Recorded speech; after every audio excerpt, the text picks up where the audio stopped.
for safe and secure experiences. Oh, I really feel that. I look forward to this now.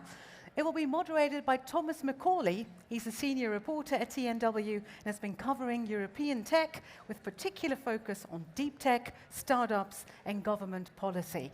So with that kind of energy, let's give it up for Thomas Macaulay and his panelists. Enjoy.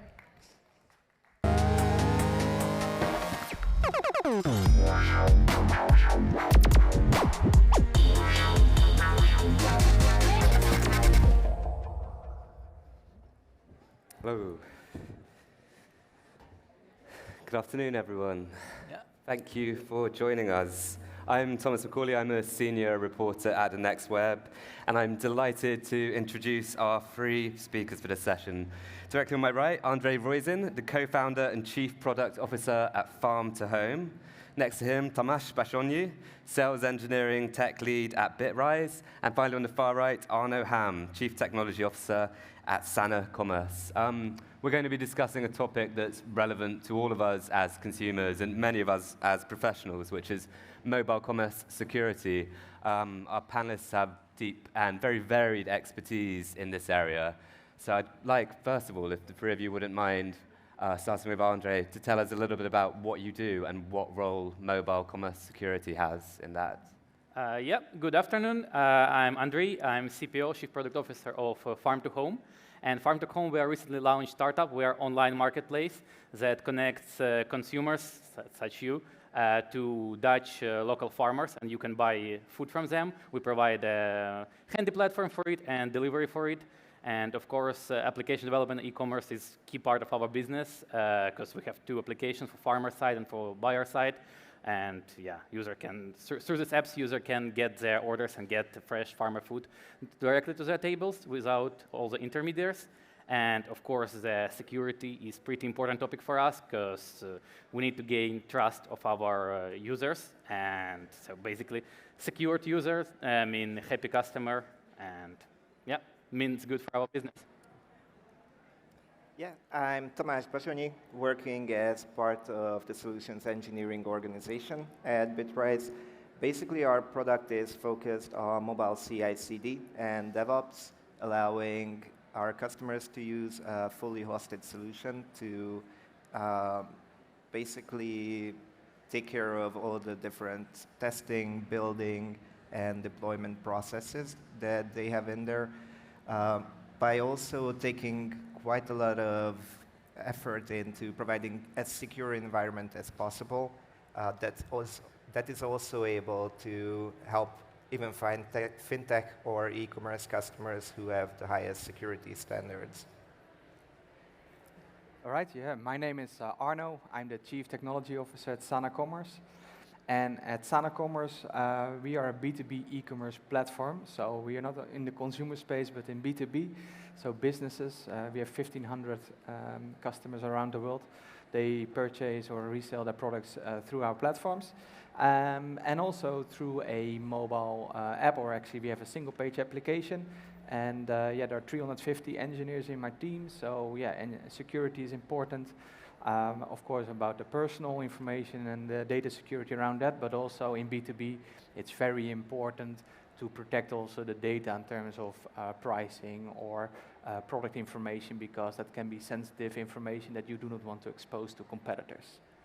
And if we could just zoom out a bit to start, what are some of the key risks and challenges for mobile commerce at the moment on the security side? Key risk and challenges from our perspective is, of course, we deal with customer data because we need to get some of their data to provide delivery. But of course, we try to collect as less data as possible, and we cannot afford any data breaches. So we use secure providers. We use AWS, so we store all our data in cloud and Amazon Web Services. So we designed our architecture according to AWS well-architected framework. So we have a trust on them. And same goes with payment delivery and payment providers.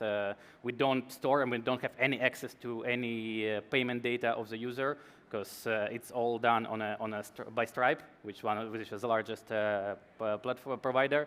So we try to have access to at least less data as possible, so that we don't have responsibility for that, and we have providers we can trust. Since as a startup, we don't have such a big team to develop everything ourselves, of course. And Tamás, on the sort of more DevOps side, what are some of the key challenges?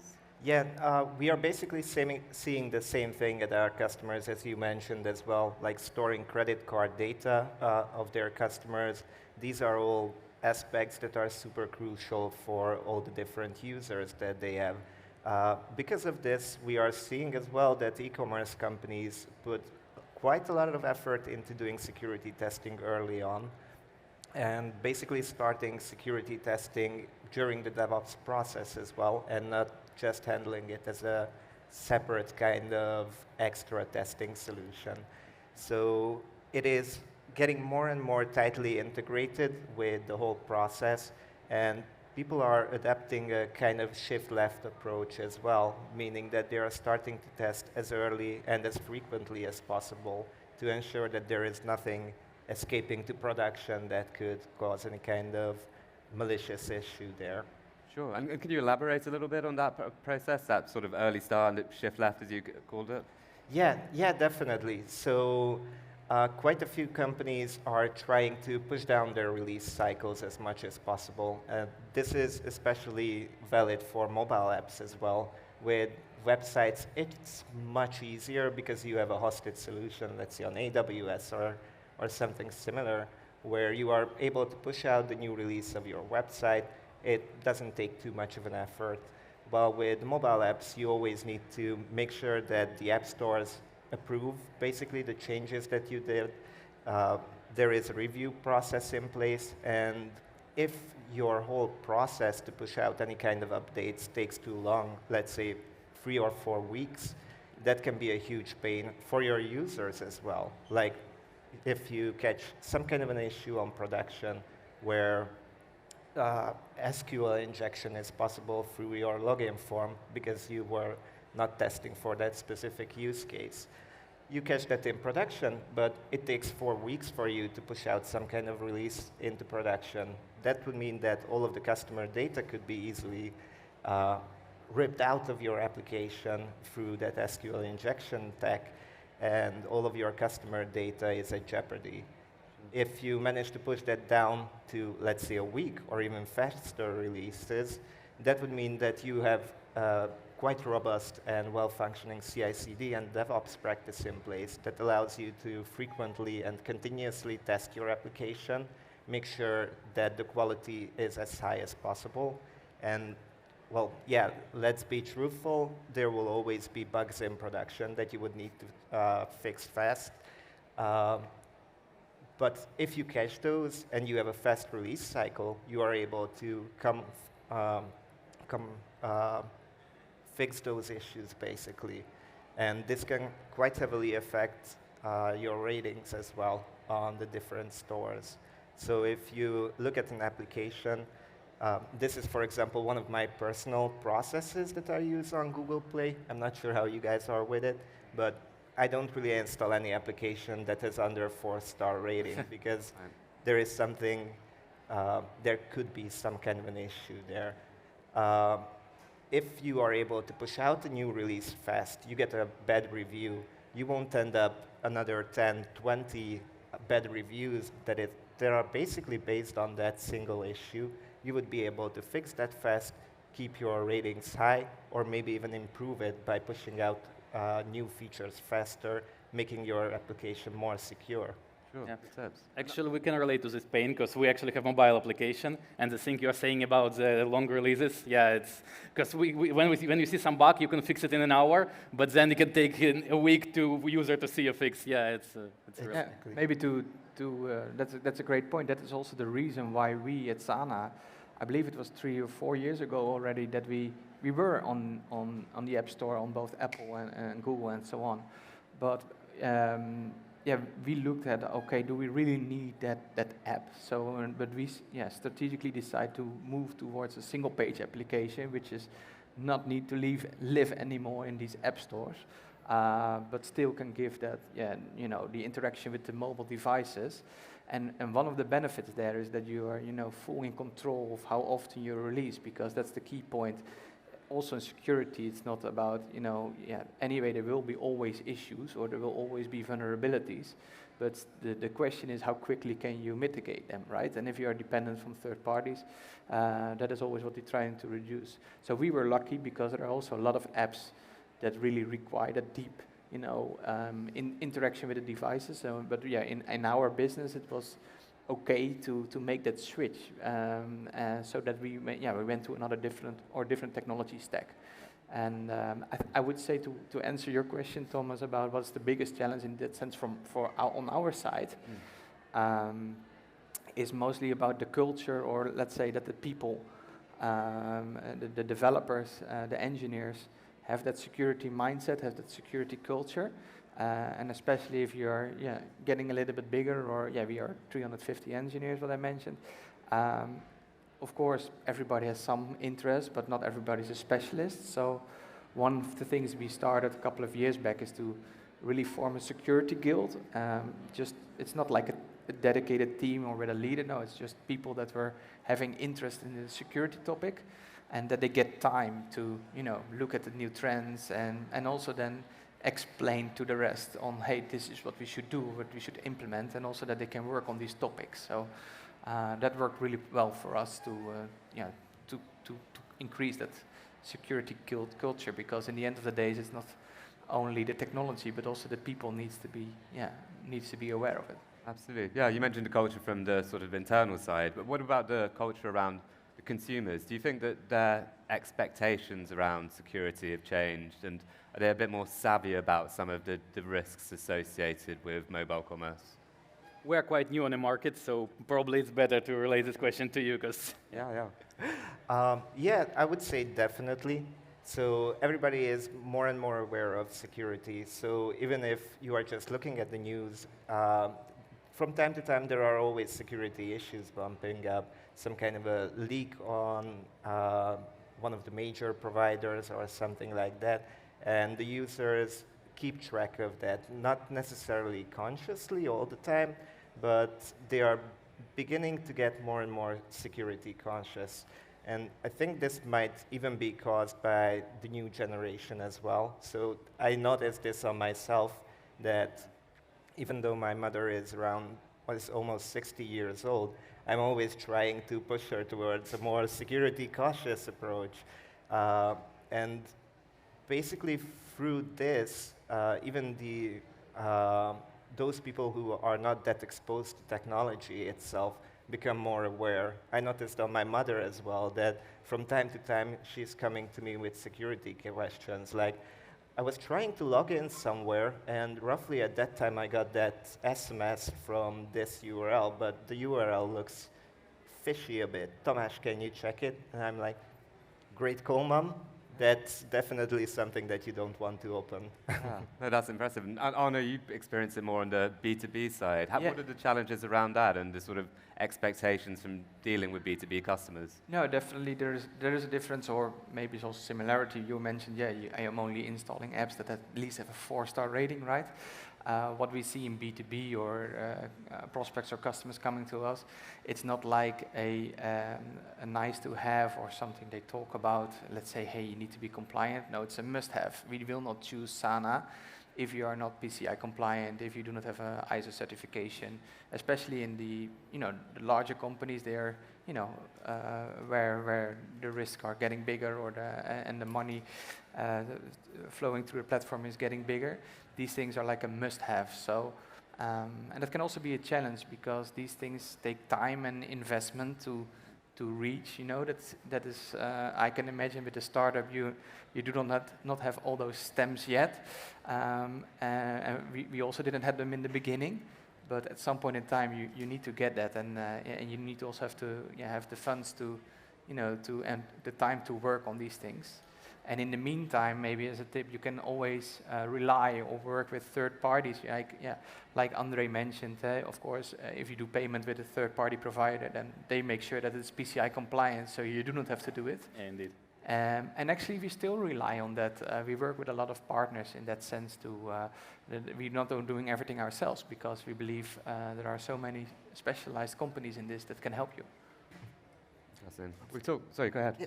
Oh, sorry, just to add to that, basically that's what we were seeing at Bitrise as well. We started up as a super small startup, having a solution that worked perfectly well for us. We saw that there are more and more customers who are starting to use the system, and then we started to have larger clients who are more security cautious as well. And we were like, oh yeah, we are the best product on the whole wide world. Of course we can do what you need. And then their security team came in, and they were like, all right, but where's your, let's say, SOC 2 Type 2 compliance report? And we were like, okay, we will need to work on that. And that's why basically multiple years ago we invested into pen test reports, SOC 2 Type 2 reports, because basically at this scale it is a must-have, just like you mentioned. Yes, correct. Yeah, maybe to amend on that, on what we do at least, for what we can share is that besides of creating that security culture, what I mentioned, we also have integrated it in our CI/CD pipeline, right? So that it is automated, the shift left approach. Sorry, we do not use Bitrise, but maybe we can have a talk. We are using Azure DevOps, but we integrate or we work with things like Burp or something for automatic penetration testing and all that stuff, and many of these other third-party providers, so that in your release cycle the basics are even done. And then we have third parties that helps us in validation or in auditing. So we work a lot with a company called Orange or Orange Cyber Defense. They have they are quite specialized in that. I believe they have 2,000 specialists in cyber defense, and they do regular audits or ethical hacking. And maybe they're even trying to hack us now. I don't know, because it's never really planned. So and then we get a report or we get a notification saying, hey. Most of the time it's good, but here maybe it's an optimization that you can do to make it even better, right? So, I think it's always good to also work with third parties you cannot do everything yourself. Yeah. Sure. You all sort of acknowledge that some bugs are inevitable with updates and new releases. What can you do to mitigate the risks around those? The risk around... When bugs do actually emerge in production, what can you do to avoid them becoming catastrophic? If it's a crucial bug that affects the user, just notify user about it, that they are aware, because it's better I think it's better if you notify them and they are aware about it, rather than they experience it themselves and think, oh, what these guys are doing. And of course, trying to fix it as fast as possible. But relating to our previous discussion, the approval from the Google Play and specifically from Apple Store can take a while. But actually, the more releases you push, from our experience, the faster approval becomes. Maybe they develop some trust to you. Basically. Do your best to fix it as fast as possible so it will not affect your user experience, which is quite important, especially in our B2C market. And Tamás, are there any sort of more technical procedures and steps you can take to avoid those risks? Well, one thing that I would mention, basically, about what you just mentioned as well. I worked in support previously at Bitrise, of course. And we had quite a few third-party services that we were using. Even though they were quite heavily security certified, there are incidents, of course, there as well. And basically, one crucial point for us was the customer experience. Mm-hmm. So pushing quite heavily to monitoring all these third-party solutions as well, monitoring our internal supports as well, because to be honest, if there is a bug on production, most probably one of the users will be the ones who are noticing it. And then linking all those together. And then, of course, being honest with the customers. Like, you cannot try and somehow polish up a security incident with your customers, because that's basically their data, maybe even their real money that is at stake at that point. Yeah. So definitely keeping monitoring all the different integrations that are associated with the app. Again, shift-left testing, that's one of my favorites, and involving security as frequently and as early as possible. Anna, you mentioned the importance of this kind of culture around security. You had this example of security guilds, very interesting one. But more broadly, what are some of the strategies that can be employed to educate and raise awareness around security? Yeah, definitely. Yeah, security guild is one thing. The other thing is that you're actually investing or prioritizing, spending time to it, and also explain the importance of the topics with your stakeholders. That you need to spend time on it because it's security or other stuff is maybe always saying it's a little bit lower on the list because this feature is more important, right? So that should never be the case. You should have your safety nets in there. So investing in monitoring, that's also what we do, and on many different layers, on different sides of your application, depending on your architecture. But yeah, to give an example, we have on the front-end side of things, we have things like web application firewalls or even API protection with third parties like Cloudflare or Wallarm. These are great tools that can help you there. Monitoring what you're doing with Dynatrace. So you do not have to reinvent the wheel all yourself. You can really work with these tools. And that's also just talk about it, put it on the backlogs, make it visible. And also we just celebrate if we have done another audit or something that we mention that in business updates or in product downloads I'm doing. It's not like just a must-have project. No, we put the people in the spotlight, saying, "Hey guys, we did a great job again," and also if there was an incident and we learned from it, then we also celebrated in that sense that we shared. Okay, this was what went wrong. This is how we mitigated it. This is how we prevent it in the future. And well done, guys and girls. Right? Yeah. We've talked quite broadly about some of the risks and mitigation strategies that could be deployed, but looking at maybe the most concerning aspect when it comes to commerce payments, is there anything specific that you advise doing to protect payments and people's financial information, which will obviously be going into your companies? Yeah, as I mentioned at the beginning, we rely on Stripe on the payment side, and we don't have access to any user information about user payment, about credit cards, whatever. So yeah, especially since we're just launched, we don't have people to implement it ourselves, of course. So we rely on Stripe, and for now it works good. Sure. And from the developer's perspective, is there any tips that you would offer? One thing definitely is quite widespread, but I always think it's worth mentioning. So for the initial testing, always use a test database, not the production one. Whenever you are trying to look at the registration or testing any kind of payments, if you pick up some of your existing customers and do some kind of a test with their account, they will definitely be really mad at the end when they notice what happened. I think this is one of the most important. Sure. And Anna, you mentioned when we were chatting backstage that one area of security, maybe a bit more specific to B2B, is that sometimes your clients will be trying to protect their data from competitors. Yeah. Is there anything additional that sort of requires from a security perspective? No, yeah, definitely we have the feature set, or that is the need of the customers that we solve here. Is that we have multiple ways how they can authenticate. Also using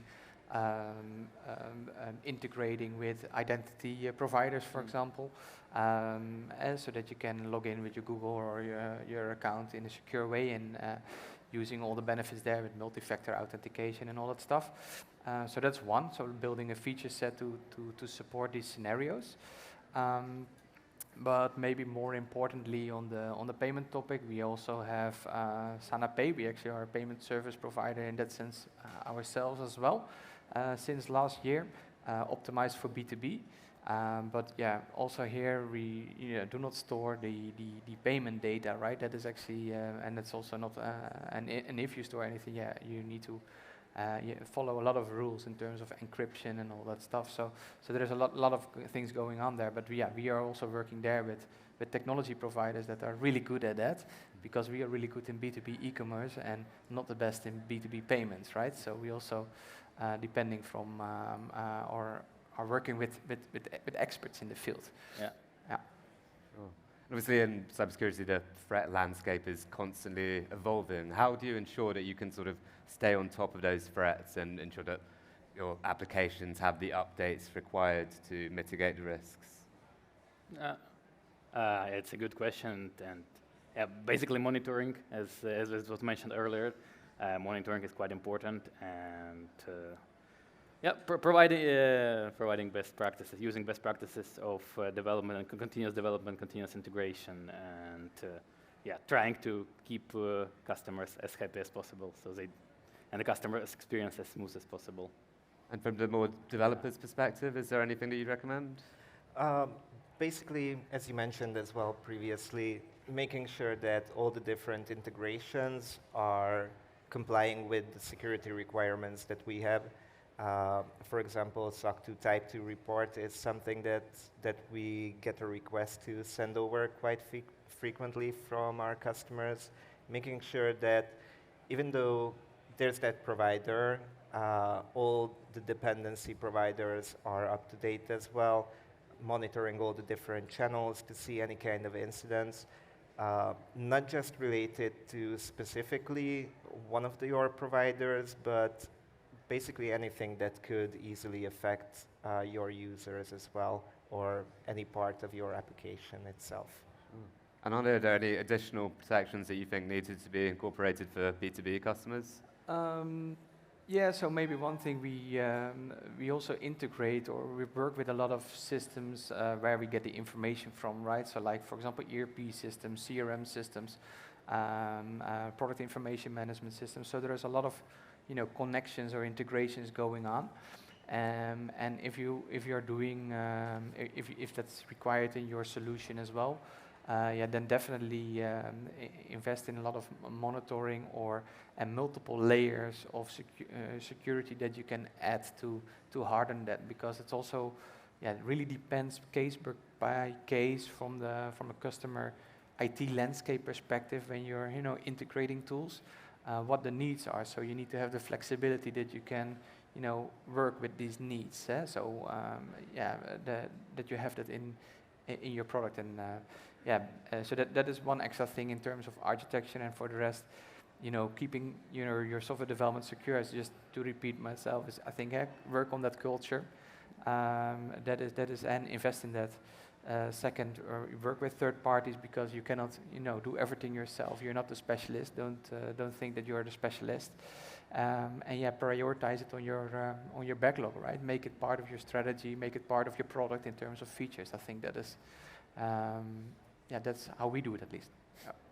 We're running out of time, but I wonder if we could just finish. If you could tell the audience one tip for security when it comes to building and deploying mobile commerce apps, what would it be?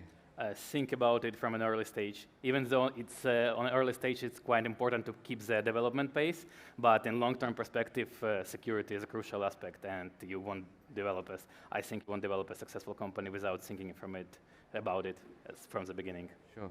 Tamás? Quite similar. Basically what I mentioned throughout this whole panel talk, shift left security testing. Do testing as frequently and as early as possible to make sure that the quality and the security of the application meets the standards that you are looking for. Basically, that's it in a nutshell. And Pauliana? Yeah, investigate if single-page applications as a technology can work for you, because that will remove the dependence, or at least largely dependency on the app stores that you have and their release or their review cycles, right? It gives you options, gives you flexibility, because you don't need that anymore. So we made that step a couple of years ago, and we're really happy that we did that, because it gives us flexibility. Okay, we do have actually 90 seconds left, so I'm going to flip the coin on that one. What is one thing you would advise people to never do when they're deploying mobile apps? If you can go first, if you have an answer, I need to think. Should we? Never Worst do. practices. So I would say never prioritize features or something and say, yeah, security, that's some for later, right? So, and if your stakeholders are there that they are pushing you, then you just need to be very strong. Say, yeah, you do not want to do this. You need to spend at least some time on these hygiene factors. It's so important. I would say never underestimate your users. This mainly applies to their feedback and how they can help you as well, because from an incident perspective, whenever they have some kind of an issue, they are going to let you know right away. If you are able to act on it fast, then you can catch it as early as possible. Yeah, and always try to in addition to that, try to clearly communicate it to users. If something happens, it's better to be aware than just finding out yourself. Cool. Excellent advice. We're all out of time. I'd like to thank our panelists for joining us and the audience for being here. Thank you very much. Thank you.